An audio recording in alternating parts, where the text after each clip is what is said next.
When I discovered that my own daughter was pregnant with my husband's child, I felt like my entire world had collapsed. But what came after was even worse. Good morning, my dear viewers. My name is Margaret, I'm 74 years old, and today I'm going to share a story that I've kept deep in my heart for a very long time. It's not easy to talk about this, but I feel that perhaps my experience might help someone who's going through difficult times. Before I begin, I'd like to ask you who are watching now to please leave a like on this video and also subscribe to the channel. It helps tremendously, and I'd love if you could tell me in the comments where you're watching from. I adore knowing that my stories reach so many different places. Let's go back to the year 1968. I was only 25 years old and one of the few women in my small town who had managed to study and graduate. I worked as a pharmacist, something that filled me with pride, even though many people at that time thought women shouldn't work outside the home. A woman's place is taking care of the home, they would tell me. But I always knew I could do more. My husband Walter was 32 and owned a fabric store that was growing quite well. We met when I returned from the city after graduating. He seemed so different from the other young men in town. He said he admired my intelligence, that he wanted a real woman by his side, not just someone to cook and clean the house. We married after 6 months of dating. It was a simple but beautiful ceremony. I remember as if it were yesterday my simple white dress that I helped design myself. We were happy, at least I thought we were. The only problem in our marriage was that after 2 years of trying, we discovered I couldn't have children. It was a hard blow for both of us. It was then that fate brought Julie into our lives. A young, single mother, almost still a girl, appeared at the pharmacy where I worked with a newborn baby in her arms. She was desperate, unable to care for the child. The father had disappeared as soon as he found out about the pregnancy. The girl was crying as she told me that her family had thrown her out of the house. "I don't know what to do, ma'am. I have nowhere to go. I can't take care of this child," she told me with tears in her eyes. At that moment, I felt God was answering our prayers in an unexpected way. I took the young woman to my home, talked with Walter, and we decided to adopt the child. The biological mother left to try her luck in the city, and we kept the baby, a beautiful little girl we named Julie. We raised Julie as if she were our own flesh and blood. We never hid from her that she was adopted, but we always made it clear that we loved her as if she were our own. And it was true. Every first step, every new word, every birthday, everything was a cause for joy and celebration in our home. The years went by, and our life seemed perfect.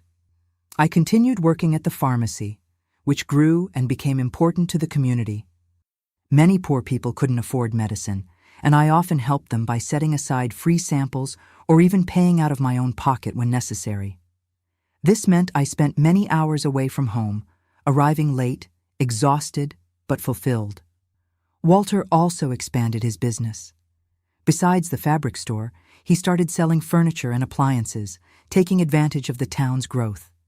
He spent a lot of time at home, as he had employees who took care of the stores while he managed the finances in the office we set up in the back of our house. And Julie? Julie grew up and became a beautiful young woman. When she reached adolescence at 17, she had long, black hair and green eyes that attracted attention wherever she went. Intelligent, studious, she seemed to have inherited my love for books, even though we didn't share the same blood. I was so proud of her. At that time, I began to notice some changes in Julie's behavior. She seemed more distant, sometimes irritated with me for no apparent reason. I thought it was just normal teenage rebelliousness, hormones. Walter always defended her when we had any disagreement. "You work too much, Margaret. The girl misses you," he would say. And I felt guilty, torn between my professional calling and my role as a mother. I also began to notice how the two of them seemed increasingly close. When I arrived home, I frequently found them whispering together in the living room, laughing together. At first, it seemed sweet to me, a father and daughter with a close relationship. Who could have imagined? One Sunday afternoon, while Walter had gone to solve a problem at the store and Julie was at a friend's house, I decided to tidy up her room. Teenagers are always so disorganized, aren't they? While putting away some clothes that were thrown on the bed, I found a notebook hidden under the mattress. I had no intention of invading my daughter's privacy, I swear to God. But the notebook fell open on the floor when I pulled a sheet, and my eyes caught my name written there. That was the moment when my life began to fall apart. The notebook was a diary. On the pages, in that round, neat handwriting that I myself had taught her, Julie wrote about her feelings for Walter. They weren't feelings of a daughter for a father, no. They were the words of a woman in love with a man. In the pages, she described secret encounters when I was at the pharmacy, stolen kisses, promises made. And the worst, she wrote that she was pregnant with his child, pregnant by my husband, the man she had called father since she learned to speak. Walter said we'll tell her the baby is Johnny's from school. Mom is so naive she'll believe anything. He says she's an incomplete woman who can't have children and that I can give him what she never could. When the baby is born, we'll be a real family without her. I read and reread those words, trying to understand how this could be possible, how the man who swore to love me and the girl I raised with such care could conspire against me in this way. How could they be so cruel? My head was spinning, my heart beating so hard it felt like it would come out of my mouth. I spent the entire afternoon sitting on her bed with that diary in my hands, tears falling non-stop. When I heard the front door open and their voices arriving together, laughing, I felt a courage I didn't know I had within me. I took the diary and went downstairs. They were in the living room, sitting side by side on the sofa, so close that their shoulders were touching. When they saw me, with my face swollen from crying and the diary in my hand, the smile disappeared from both their faces. "What's wrong, Margaret? Why are you crying?" Walter asked, feigning concern. I didn't answer. I just threw the diary on the coffee table. Julie turned pale when she recognized her secret notebook. Walter maintained an impassive face, but I saw a muscle twitch in his jaw. It was what always happened when he was nervous. "I want to know if it's true," I said, my voice firmer than I expected. "I want to hear it from your mouths." I waited for them to deny it, to make up some excuse, to say it was all the imagination of a confused teenager. But that's not what happened. Walter stood up, tall as he always was, and faced me with a coldness I had never seen in his eyes before. "Yes, it's true, Margaret. We didn't plan for this to happen, but it did. Julie is expecting my child. My flesh and blood child, which you could never give me." I felt as if I had been slapped in the face. I looked at Julie, expecting to see remorse, shame, anything that showed my girl was still in there somewhere. But her green eyes, which once looked at me with love, now overflowed with contempt. "You're never home, Mom. You never had time for us. Always your patience, your pharmacy, your causes. Walter made me feel truly loved." "Loved? He's your father, Julie." "The man who raised you since you were a baby," I shouted, unable to believe what I was hearing. It was then that she said the words that cut deeper than any knife could. "You're not my real mother. You only raised me because you felt sorry for my biological mother. And him, he was never my real father. Our blood is not the same. We're just a man and a woman who love each other." That night, I didn't sleep at home. I couldn't stay under the same roof as them, breathing the same air, feeling the weight of betrayal in every corner of that home I built with so much love. I took only a small suitcase with some clothes and went to the pharmacy. In the back, there was a small storage room where we kept medications. A cramped, damp space with only a narrow window. I improvised a bed with some old blankets and cried until dawn. The sun rose, but for me, it seemed the world had ended. How would I continue living after this? How would I look people in the eye? In a small community like ours, news traveled fast as the wind. I spent the entire day sitting on the floor of that storage room, unable to eat, unable to think straight.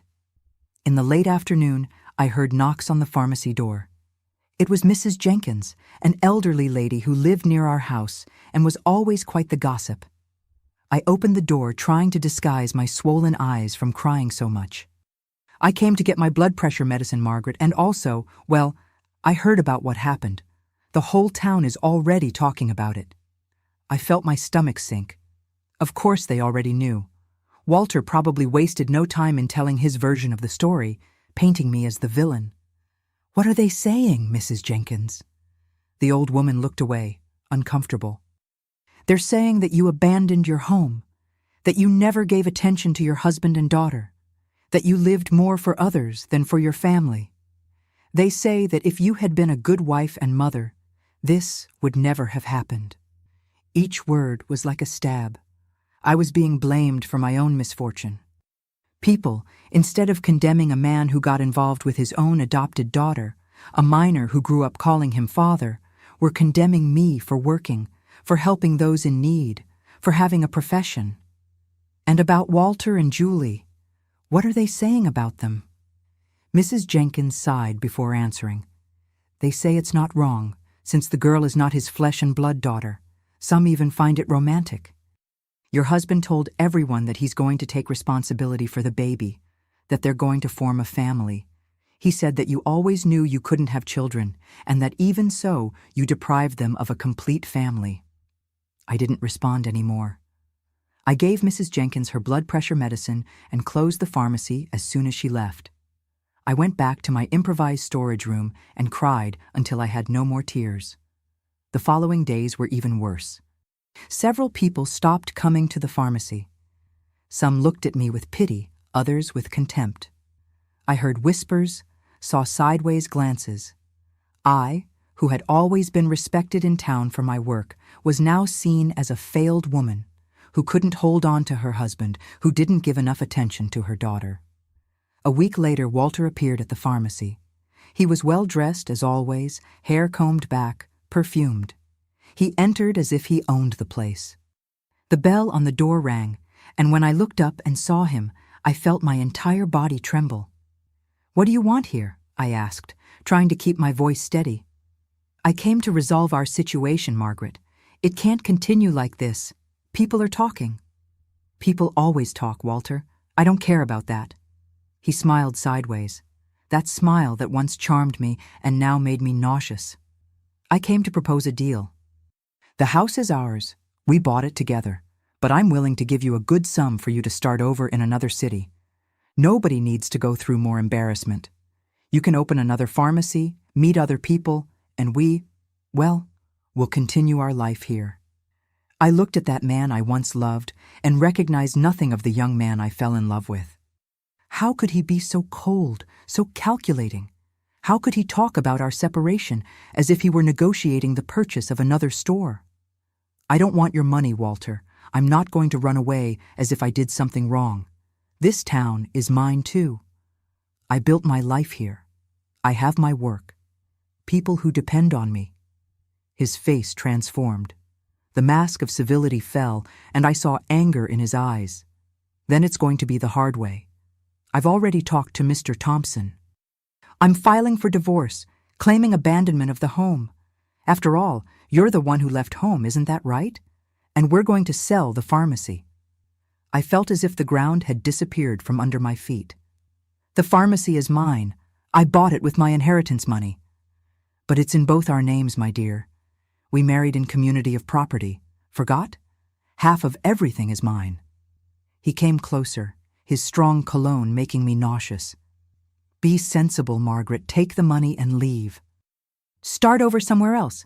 It will be better for everyone." I didn't respond. I couldn't find words in the face of such cruelty. "Think about it," he said before leaving. "You have until the end of the week to decide."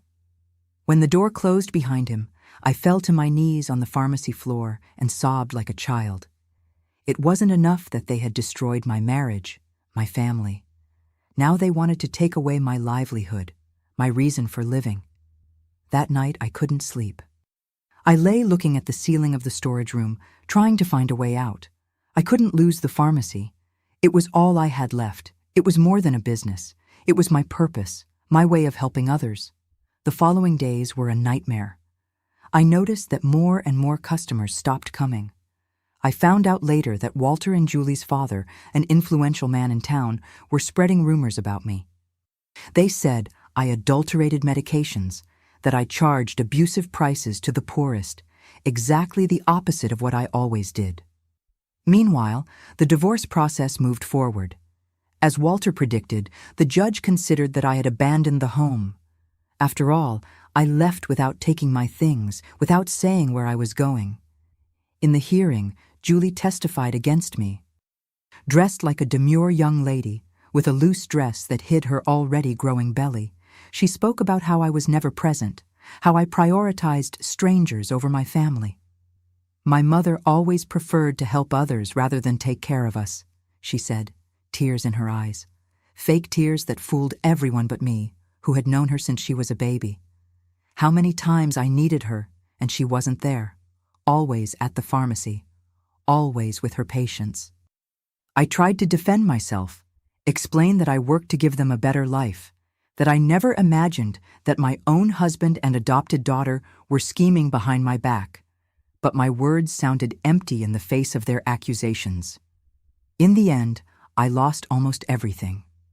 The house went to Walter. Of our assets, I received only a small part, much less than would be fair. And as for the pharmacy, I managed to keep it, but at a high price. I had to pay Walter an amount that left me almost destitute.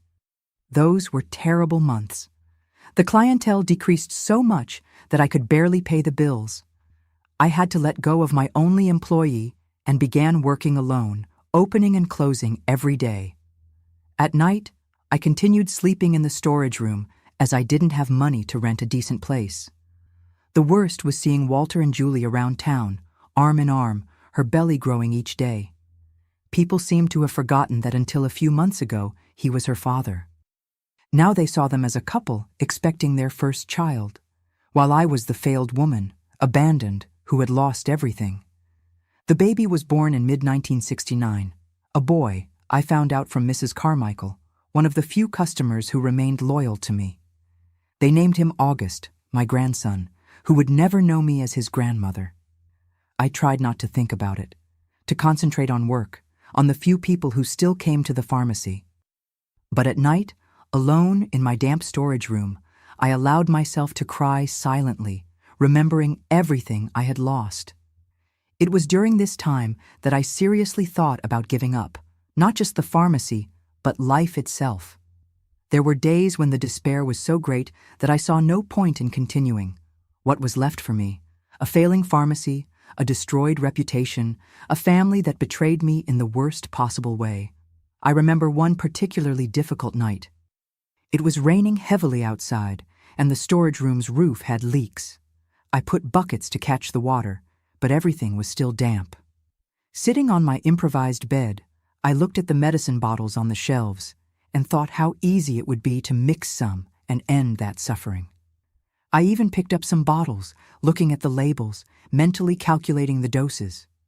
As a pharmacist, I knew exactly what to do to make it quick and painless. But then something happened that changed everything. A strong thunderclap shook the windows of the pharmacy, and soon after I heard desperate knocks on the door. It was almost 11 at night. Who could it be? I hesitated, afraid. What if it was Walter coming to finish destroying me? The knocking continued, stronger. Finally, I gathered courage and went to the door, holding a piece of wood as protection. "Who is it?" I shouted through the closed door. "Please, open up! I need help!" answered a female voice I didn't recognize. I opened the door, just a crack, and saw a middle-aged woman soaked by the rain, with a desperate expression. "My name is Olivia," she said, shivering with cold. "My car broke down on the road and I walked here. I saw the light of your pharmacy. I'm in pain. I think it's my gallbladder. Do you have any medicine?" I opened the door completely and let the woman in. Olivia was pale, bent over in pain. I took her to the storage room where she could sit and began examining her. "You're not from here, are you?" I asked, while checking her vital signs. "No," she answered between groans of pain. "I'm moving here. I'm a doctor. I'm going to take over the town's health clinic. A doctor, a stranger who didn't know my story, who didn't judge me. At that moment, something lit up inside me. A small flame of hope that I thought was completely extinguished. I took care of Olivia the best I could that night. I gave her medication for the pain and for the inflammation.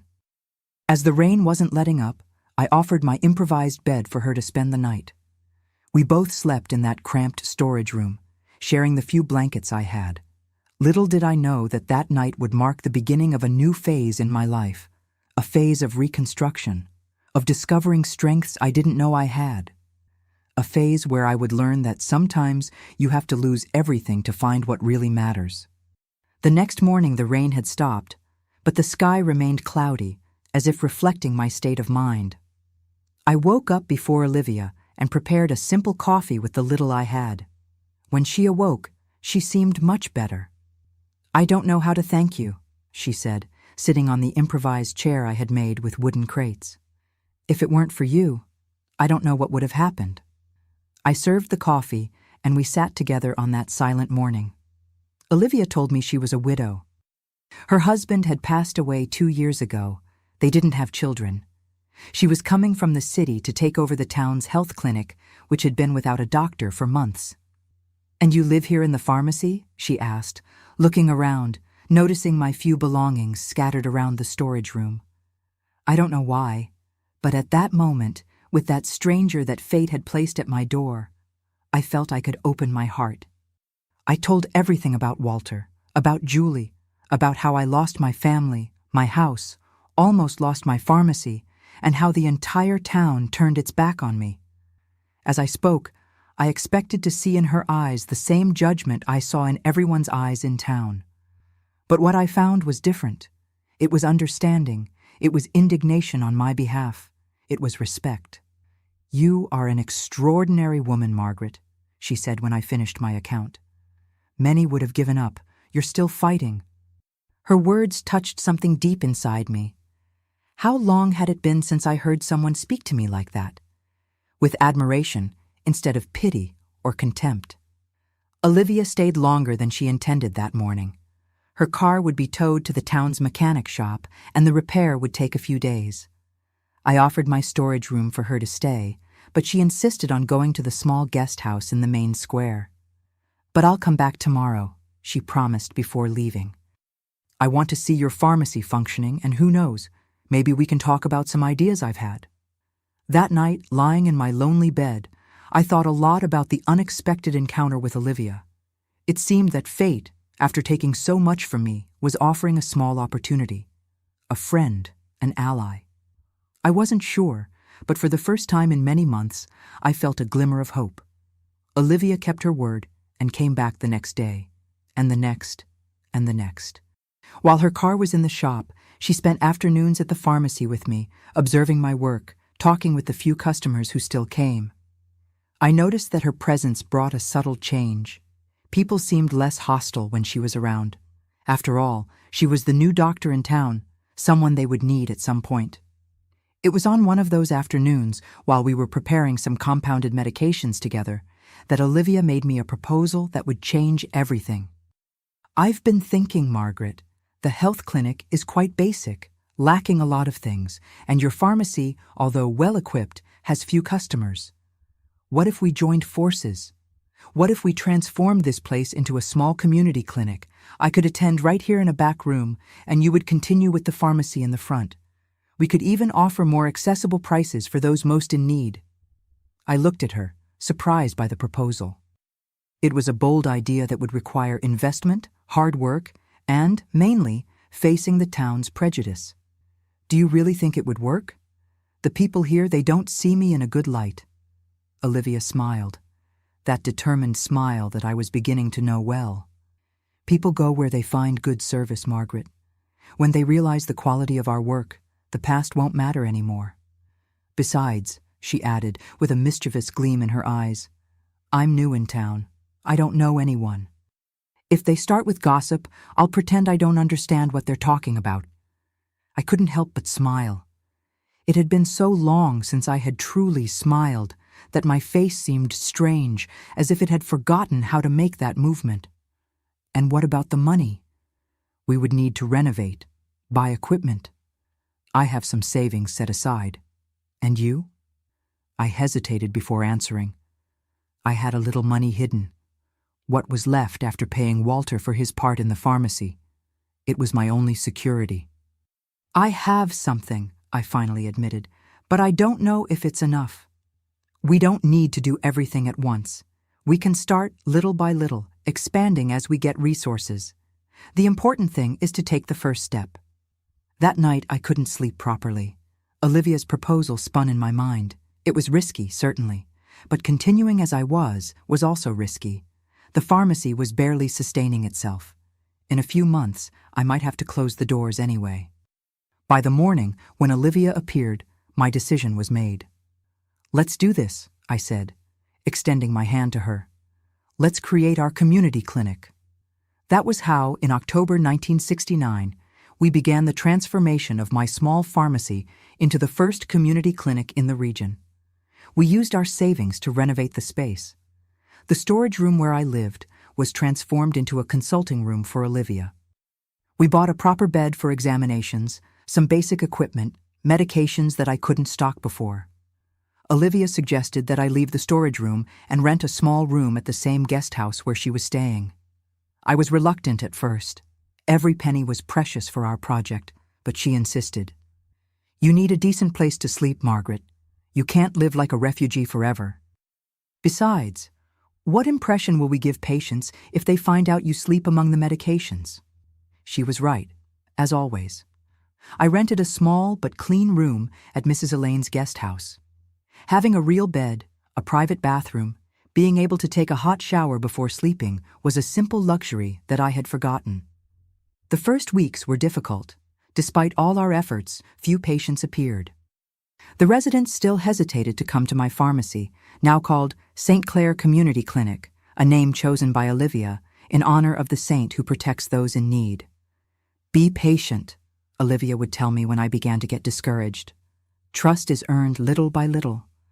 And she was right. Once again, the change began gradually. First were the travelers, people passing through town who didn't know my story. Then the poorer residents from the outskirts, who couldn't afford the prices of the private doctor who attended on the other side of town. Little by little, even some of the old customers began to return.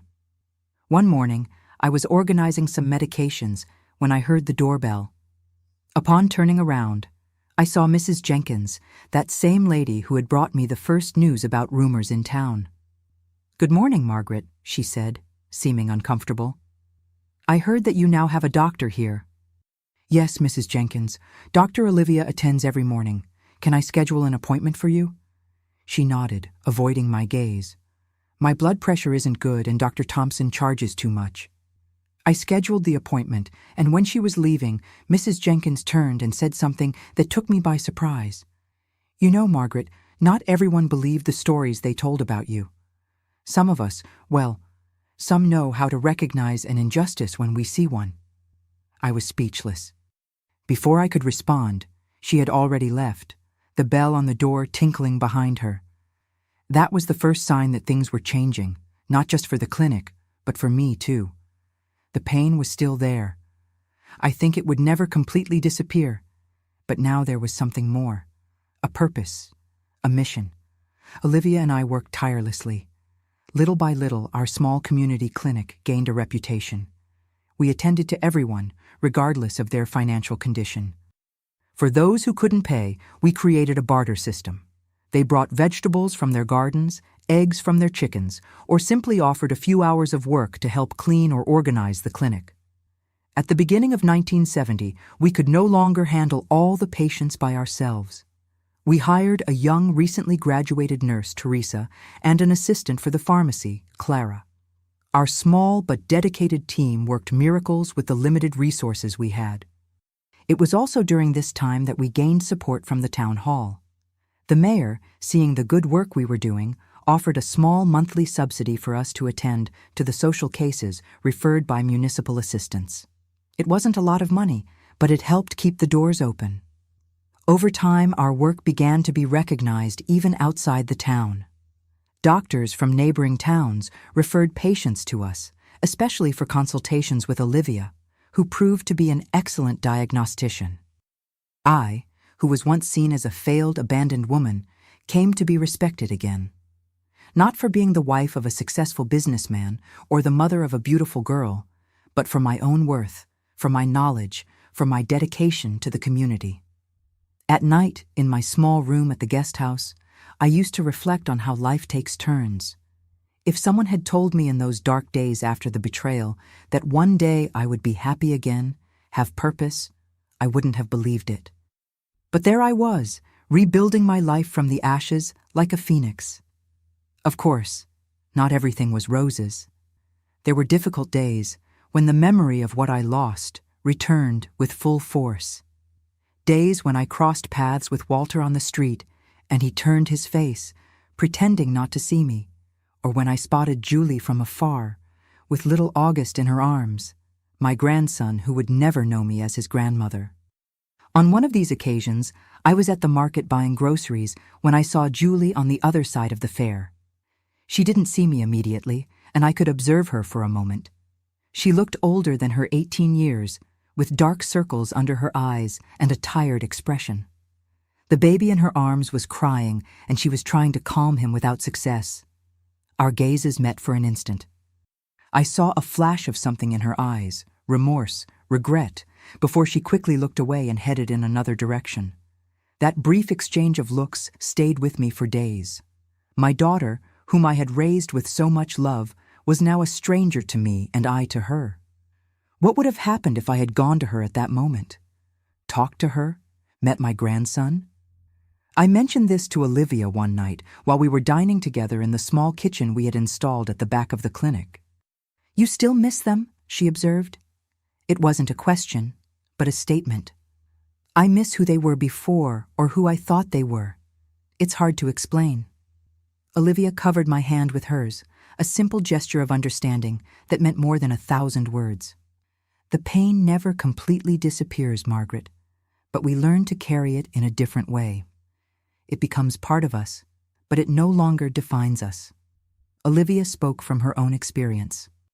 Over the months, she had told me about her husband, about how she had lost him to aggressive cancer, about how she had to rebuild her life afterward. We were two women who knew well the bitter taste of loss, but who had chosen to move forward. And so we continued, day after day, building something new and meaningful from the ruins of what we had lost. Our small community clinic grew, became a refuge for many, a place of healing not just for bodies, but also for wounded souls. The storage room, where I once thought about taking my own life, was now a space where other lives were saved daily. The pharmacy I almost lost was now a vital center for the entire community.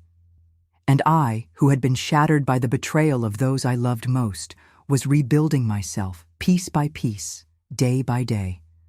It was in this process of reconstruction that I discovered a strength within me that I didn't know existed, a resilience that surprised me, and, above all, a capacity to love again. Not romantic love, but a broader love, directed at all those who crossed the doors of our clinic seeking help. Each smile of gratitude, each handshake, each "God bless you," whispered by grateful lips, was a small patch on my broken heart. And little by little, that heart began to beat again with purpose and hope. Life went on, and I with it. The years passed, and our community clinic grew more than we ever imagined. From a small pharmacy with an improvised consulting room in the back, we transformed the space into a respected health center throughout the region. In 1975, we already had 3 doctors, Olivia and 2 more young doctors, whom she managed to attract to our cause. 5 nurses, a small ward for short-term admissions, and even a modest laboratory for basic tests. I no longer lived at Mrs. Elaine's guest house.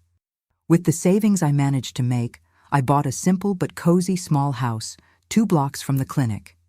It was small compared to the mansion Walter built on the outskirts of town. Yes, he prospered quite a bit in business, but it was mine. My little corner of peace, decorated with plants I cared for myself, with books I loved, with good memories of the new friends I made over the years. On that June morning of 1978, winter was beginning to announce itself with a fine drizzle and a fog that covered the streets of the town. I arrived early at the clinic, as I always did. I liked to have a few moments alone before the team arrived to organize my ideas, prepare the day's medications, review the charts of the most serious patients. The phone rang when I had just put the water on for coffee. I answered quickly, thinking it might be an emergency. St. Clair Community Clinic. "Good morning, Margaret." The voice on the other end of the line was familiar, but I couldn't immediately identify it. "This is Jane from St. Joseph Hospital in the city." Jane was an old college colleague who now ran a large hospital about 2 hours from our town. "Jane, what a nice surprise. How are you?" "I'm fine, but I called about an urgent matter. We have an emergency here, and I need to transfer a patient to you. It's a child with a severe allergic reaction. He's stabilized now, but he's from your town, and the parents prefer to continue treatment closer to home." "Of course, send him over.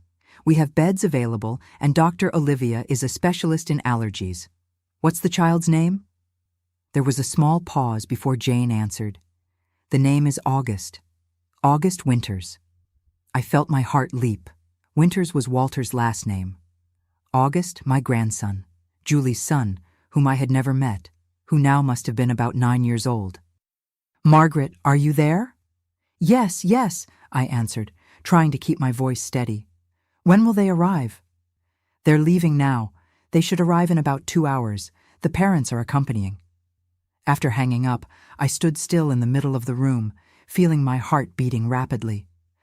After almost 10 years without having any contact with Julie or Walter, besides occasional encounters on the streets of town, which always ended with them looking away, I was about to receive them at my clinic. And worse, it was my grandson who was sick, a child I had never met, but who carried my blood. When Olivia arrived an hour later, I told her about the situation. She knew me too well not to notice my agitation.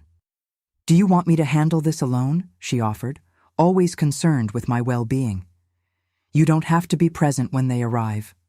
"No," I answered firmly. "I'm not going to hide. This is my clinic as much as yours, and besides, he's my grandson, Olivia, an innocent child who is not to blame for anything." She nodded, respecting my decision, but I saw the concern in her eyes. Olivia knew how much that wound still hurt, even after so many years. The next 2 hours were the longest of my life. We prepared a bed in the pediatric ward, separated the medications that would probably be needed for a severe allergic reaction. We alerted the team, and I tried to keep calm, tried to prepare myself for the moment when I would again see the faces that were once my family. When the car stopped in front of the clinic, I went to the window. I saw Walter getting out first, older, with some gray strands in his hair, which was previously totally black, but still imposing in his expensive suit. Then Julie got out, now a 27-year-old woman, no longer the teenager I knew. And finally, in her arms, a pale boy with red spots on his face and arms, clearly uncomfortable. I took a deep breath and went to the door to receive them. I saw the surprise in both their eyes when they saw me. Perhaps they didn't know this was my clinic. Perhaps Jane hadn't mentioned that detail. "Good morning," I said, keeping my voice professional. "You must be August's parents. We've already prepared everything to receive him. Please come in." Walter seemed to hesitate for a moment, but concern for his son spoke louder. They entered in silence, following me to the pediatric ward, where Olivia was already waiting. The following hours were a blur of medical activities. August had had a severe allergic reaction to peanuts, something that not even his parents knew he was allergic to. At the hospital in the city, they had managed to control the initial reaction, but he would need to be under observation for at least 48 hours, since there was a risk of a second reaction. During all this time, I remained professional, helping Olivia, checking the boy's vital signs, preparing the medications. I avoided looking directly at Walter or Julie, focusing only on the small patient. August was a handsome boy, with bright, intelligent eyes, despite the discomfort he felt. He had his father's dark hair and his mother's green eyes. While taking care of him, I couldn't help but think about how it would have been if things were different, if I had been part of his life from the beginning, if he knew me as his grandmother. When night came, August was stable, sleeping under the effect of antihistamines. I explained to Walter and Julie that only one of them could remain in the room during the night. "I'll stay," Julie quickly said. "You can go home, rest, and come back in the morning." Walter seemed relieved with the suggestion. He was never very good in hospitals or situations of illness. He preferred to take the folder of hospital transfer documents to analyze at home. "I'll ask them to bring a cot for you," I said to Julie, still avoiding looking directly at her. "And there's a small pantry at the end of the hall, where you can prepare coffee or tea if you need it." She nodded, murmuring a "thank you," almost inaudible. It was the first word she directed to me since arriving. It was late at night when I finally finished my tasks and was preparing to go home. I passed by the pediatric ward to do a final check on August before leaving. The boy was sleeping peacefully, his breathing much more regular, the red spots beginning to disappear. Julie was sitting next to the bed, looking exhausted. "You should rest a bit," I said softly. "He is stable now. You can lie down on the cot. The nurses will monitor him during the night." She raised her eyes to me, and for the first time in almost 10 years we really looked at each other. Not as ex-mother-in-law and ex-daughter-in-law, not as betrayed mother and betraying daughter, but simply as two women, one exhausted by the fear of losing her son, the other offering professional comfort. "Thank you," she said again, and this time her voice had a different note. "For taking care of him, for everything." I nodded slightly, not knowing what to say. The silence between us was loaded with 10 years of unspoken hurt, of unanswered questions, of a shared story that had ended in the worst possible way. "He'll be fine," I assured, returning to the safe ground of medicine. The reaction was controlled in time. Tomorrow we'll do some tests to confirm the peanut allergy and, possibly, identify other allergies. It's important that you know exactly what to avoid in the future." She nodded, and I turned to leave. I was almost at the door when I heard her voice again. "Margaret," I stopped without turning around. "He asks about you sometimes." I felt my heart tighten. I turned slowly. "Ask about me?" Julie looked away, seeming uncomfortable. "He knows he has a grandmother. We don't hide that from him. When he sees other children with their grandmothers, he asks why he has never met his." "And what do you answer?" I asked, my voice almost a whisper. "That you live far away, that you're busy." A convenient lie. Better than telling the truth, I suppose. Better than explaining to an innocent child the betrayal that marked our family. "I understand," I replied simply. Once again, silence settled between us. There was so much to be said, so many questions not asked, so many explanations never offered. But that was not the moment, nor the place. "Rest a bit," I repeated. "Nurse Teresa will be on duty tonight. Any change, she'll call the doctor on duty immediately." I left the room and walked down the silent corridor of the clinic. My steps echoed on the floor, marking the rhythm of my agitated thoughts. Upon reaching the front door, I looked back at the long corridor that led to the pediatric ward where my grandson, yes, my grandson, was sleeping. Fate had strange ways of working. After almost 10 years, without any significant contact with Julie or Walter, it was a medical emergency that brought us together under the same roof again, and not just anywhere, but at the clinic I built from the ashes of my destroyed life. That night at home I couldn't sleep. I lay looking at the ceiling, reviewing the day in my mind, remembering August's pale little face, Julie's tired eyes, Walter's distant figure. What would happen now when August recovered? Would we go back to being strangers, avoiding each other on the streets of town? Or had something changed with this unexpected encounter? The next morning, I arrived early at the clinic, as always. I went first to the pediatric ward. August was awake, sitting on the bed, drinking a glass of juice that the nurse had brought him. Julie was sleeping awkwardly curled up on the small cot beside the bed. "Good morning," I said softly to the boy. "How are you feeling today?" He looked at me with those green eyes, so similar to his mother's, but there was a curiosity, a liveliness in them that reminded me of myself when I was young. "Better," he answered. "I'm not itching so much anymore." "That's a good sign." I smiled, approaching to check the vital signs on the monitor beside the bed. "The spots are also diminishing." "Are you a doctor?" he asked, observing me with attention. "No, I'm a pharmacist. I prepare the medicines that doctors prescribe." "Like a good witch who makes magic potions?" he asked. And there was a gleam of childlike admiration in his eyes that melted me inside. "Something like that," I smiled. "But they're not magic potions. They're scientific medications." "Still cool," he declared, with the absolute conviction that only children possess. Then, leaning forward a bit, as if he was going to tell me a secret, he added, "When I grow up, I want to be a doctor. Or a scientist or an astronaut, I haven't decided yet." "All are wonderful professions," I replied, feeling a lump in my throat. This was my grandson, blood of my blood, and this was the first conversation we were having. It was at this moment that Julie woke up, startled to see us talking. There was something in her eyes, fear, worry, when she saw how close we were. "Good morning," I said, getting up quickly and adjusting her disheveled hair. "August, are you feeling better?" The rest of the day followed its course.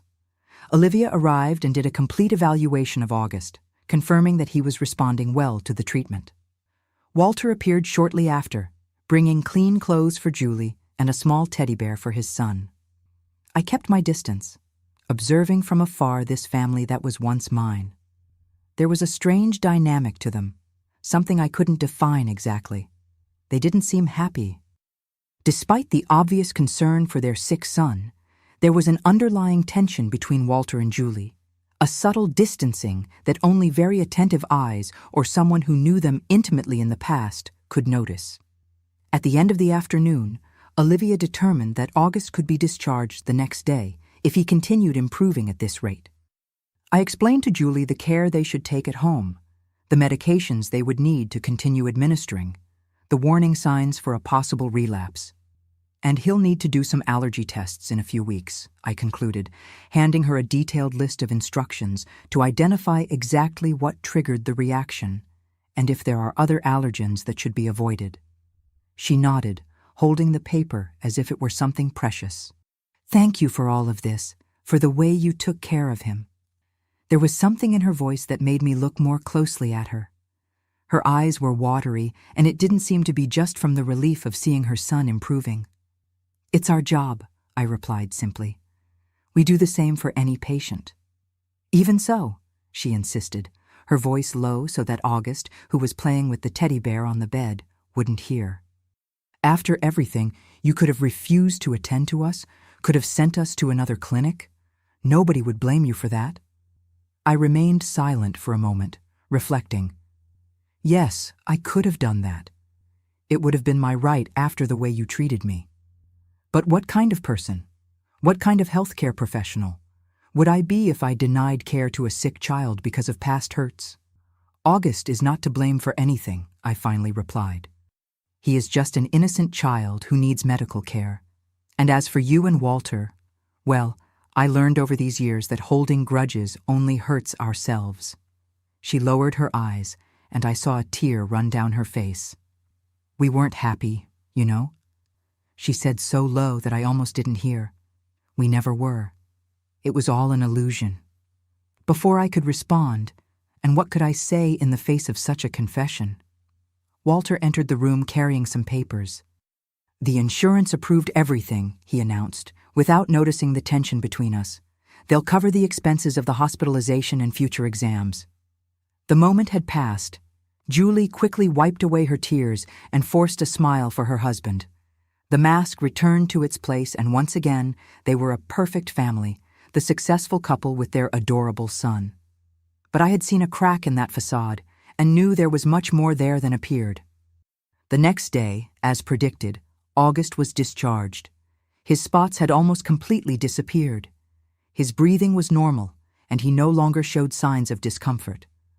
I was the one who finalized all the papers and delivered the medication that should be continued at home, along with detailed instructions for the parents. Any change, however minor, don't hesitate to bring him back, I stressed, looking directly at Julie, who seemed to absorb every word as if her life depended on it. And remember, no peanuts or derivatives until we do the complete allergy tests, I added, this time looking at August, who made a face.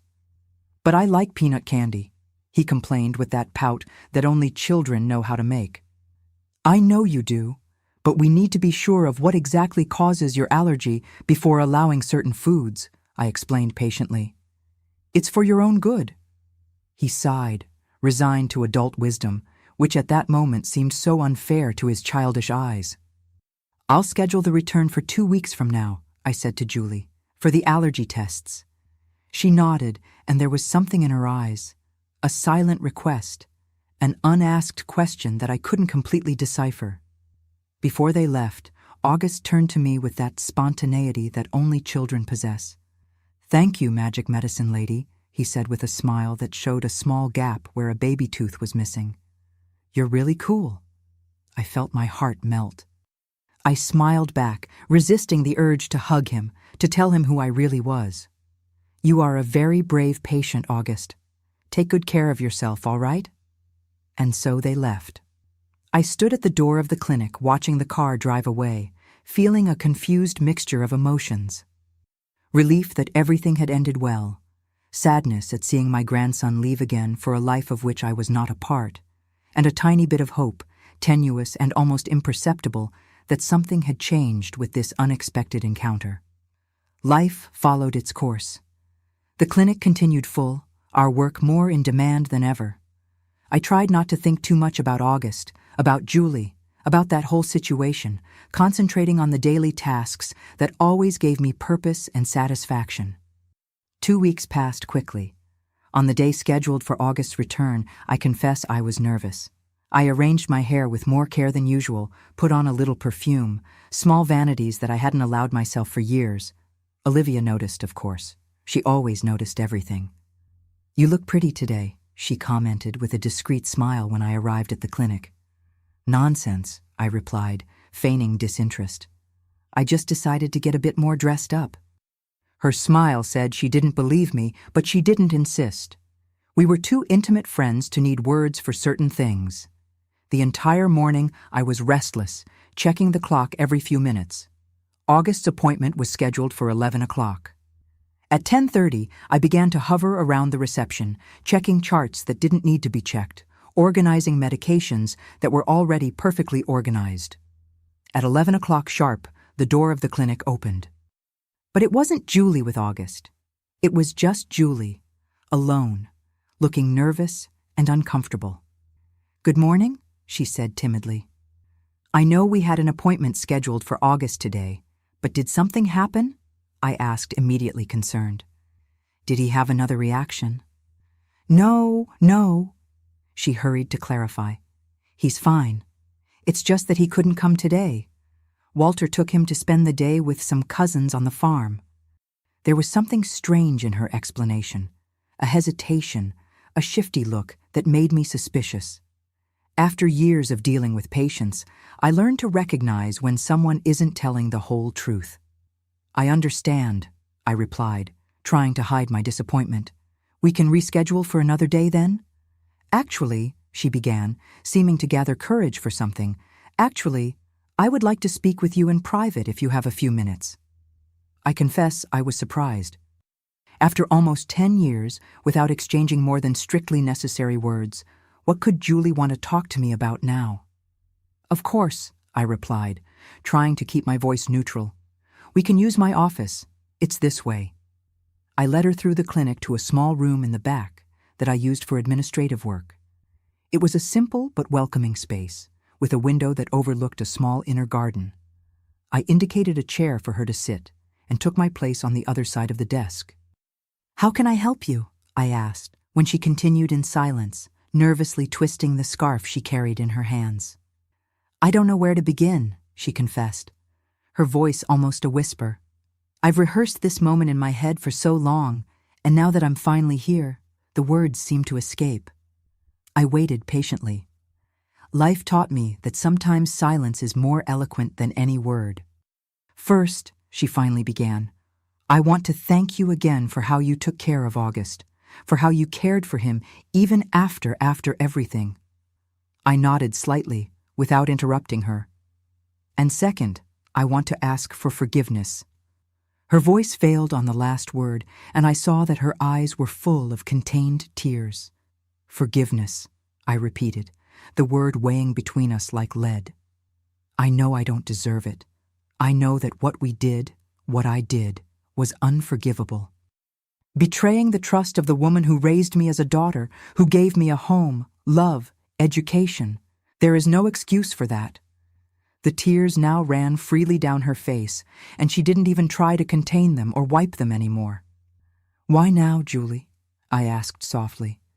After all these years, why come ask for forgiveness now? She took a deep breath, as if gathering strength for what would come next. Because I can't stand living in this lie anymore. Because I want my son to know his real grandmother, not a fabricated story. Because I'm tired, Margaret, so tired.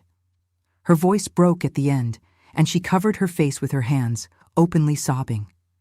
Now I sat, observing her, a storm of contradictory emotions inside me. Part of me wanted to comfort her, hug her like in the old times, when she was just my frightened little girl with a nightmare. Another part wanted to keep the distance, protect myself from more pain. We weren't happy, she continued after a few moments, wiping away the tears with the scarf. We never were. It was all a facade, a lie that we told to others and to ourselves. What happened? I asked, unable to contain my curiosity. After I left? She gave a sad smile without humor. You mean after we expelled you? After we stole your life, your home, your family? Let's call things by their name, Margaret. That's what we did. I remained silent, surprised by the brutal frankness. At the beginning, it seemed like we had won, she continued. We had the house, the money, the respect of the town, or at least a distorted version of it. Walter expanded the business, bought more stores, built that ostentatious mansion on the outskirts. I left school, of course. A 17-year-old pregnant girl couldn't continue studying, not at that time, not in that town. She paused, collecting her thoughts. When August was born, I thought things would improve, that we would be a real family. But Walter, he was never really a father to August, always too busy with business, always absent, even when he was physically present. And with me? Well, I soon discovered that the love he said he felt for me was actually something very different. Different how? I asked, though I suspected the answer. Control, possession. I was a trophy, an achievement. The young, beautiful wife of the successful businessman, the mother of his son, but never a partner, never an equal. Over time, he became increasingly controlling, more jealous, monitored my spending, chose my clothes, decided who I could or couldn't talk to. I nodded slowly. I recognized in that behavior the same Walter I knew. Charming and attentive on the surface, manipulative and controlling in the shadows. I had just been too blind to see it during our marriage. Why didn't you leave? I asked. Why didn't you leave him? She gave another bitter laugh. Go where? Without education, without a profession, with a small child. And besides that, there was the shame. How could I admit to the world and to myself that I had thrown away my relationship with you, the only mother I really knew, for an adolescent fantasy that turned into a nightmare? Her words hit me deeply. I had never thought about what happened from that perspective, that Julie might also be trapped in her own golden cage, a victim of her immature choices and the manipulation of a much older and more experienced man. And August? I asked, thinking about the bright boy I briefly met. How is he in the middle of this? Her face lit up a bit when talking about her son. August is the only good thing that came out of all this. He's so intelligent, so curious about the world, has such a big heart. And you know what's most ironic? He's so much like you, Margaret, not physically, of course, but in spirit. The same thirst for knowledge, the same sensitivity towards others. I felt my eyes fill with tears. My grandson, whom I barely knew, carried something of me besides blood. He asks about you, Julie continued, more than I told you at the hospital. Since he was little, he always wanted to know about his grandmother. Why didn't he know her? Why did she never come visit him like the grandmothers of other boys? And what did you say? I asked, my voice choked with emotion. At the beginning, we repeated the lie that Walter created, that you had gone away very far, that you didn't care about us.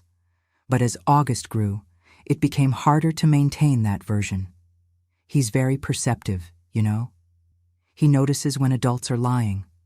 She paused, taking a deep breath. About a year ago, I began to tell pieces of the truth, that you lived in the same town, that you were a respected pharmacist, that you helped many people. I didn't tell everything, of course.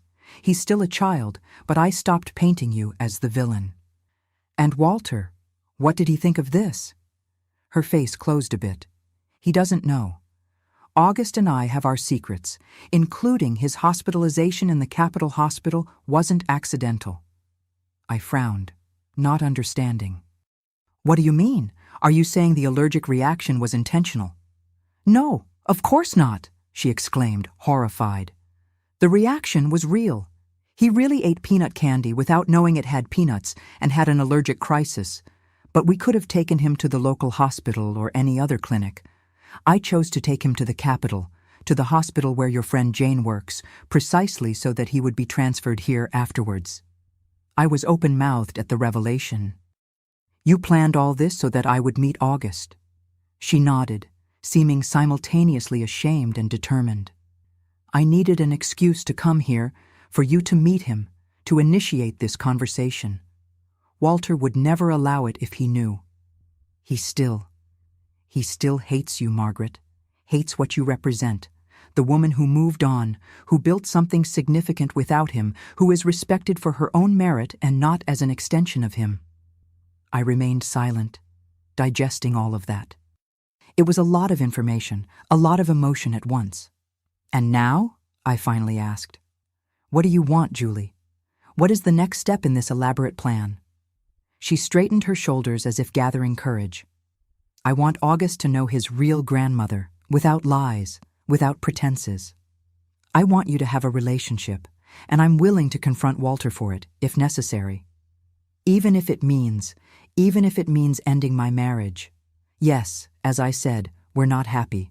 We never were. And August deserves more than to grow up in that cold house, full of rigid rules and appearances to maintain. I saw in her eyes a determination that reminded me of myself years ago, when I decided to rebuild my life from the ashes. Perhaps Julie was no longer that immature and manipulable teenager I knew. Perhaps she had finally grown up amidst all that pain. And you? I asked. What do you want for yourself beyond that? She seemed surprised by the question, as if she had never really thought about it. I don't know, maybe go back to school. I always wanted to be a teacher, you know? Before everything happened. I like children, teaching them, but Walter always said it was too much work for too little return. I recognized in those words the same man who once tried to dissuade me from continuing with my pharmacy, who said my work was an expensive hobby and not a profession. It's not too late, I said softly. It's never too late to start over. Our hands were on the table a few inches apart. In a gesture that surprised us both, Julie extended hers, touching my fingers lightly, like a child testing the water temperature before entering. Do you forgive me? She asked, her voice almost a whisper. After everything we did, all the suffering we caused, can you forgive me? I looked at that woman in front of me. No longer the girl I raised, no longer the teenager who betrayed me, but an adult woman carrying the weight of wrong choices and seeking a path to redemption. Forgiveness, I replied slowly, is not something that is granted all at once, like a wrapped gift. It's a process, a path that we walk day by day. I'm still on that path, Julie. I can't promise that it will be easy or fast, but I'm willing to try for August, and maybe also for us. A solitary tear ran down her face, and this time it was a tear of relief, of hope, not of despair. It's more than I deserve, she said simply.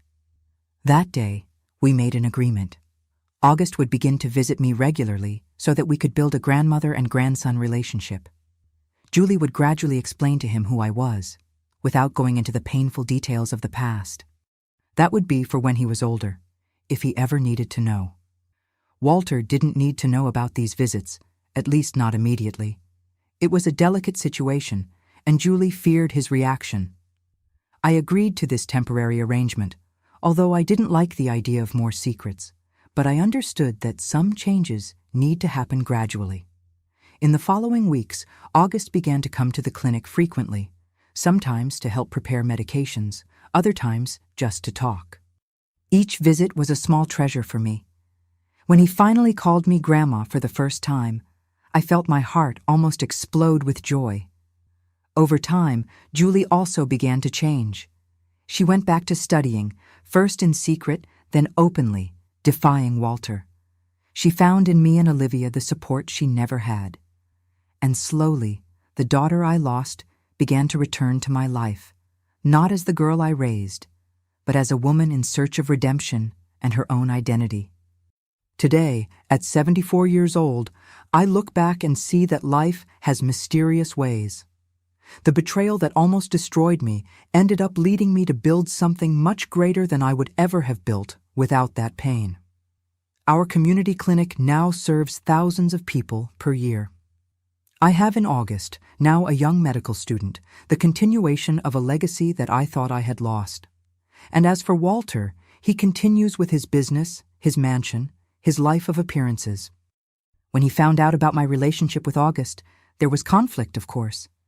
But even he, over time, realized that he couldn't fight against the genuine love that his son felt for his grandmother. Forgiveness doesn't erase the past, nor should it. The scars remain as a reminder of what we survived. But choosing to forgive is deciding that the pain will not have the last word. It's making room for something new and beautiful to flourish, even in the most unlikely soil. If you're watching this video and going through your own storm, remember, the sun will shine again. Maybe not today, maybe not tomorrow, but one day you'll look back and see that even in the darkest moments, you were walking towards the light. Thank you for listening to my story. Please leave your like on this video, subscribe to the Grandma's Diary channel for more stories of life and overcoming, and tell me in the comments where you're watching from. I would love to know that my story reached so many different places. Until next time, my dears. Margaret.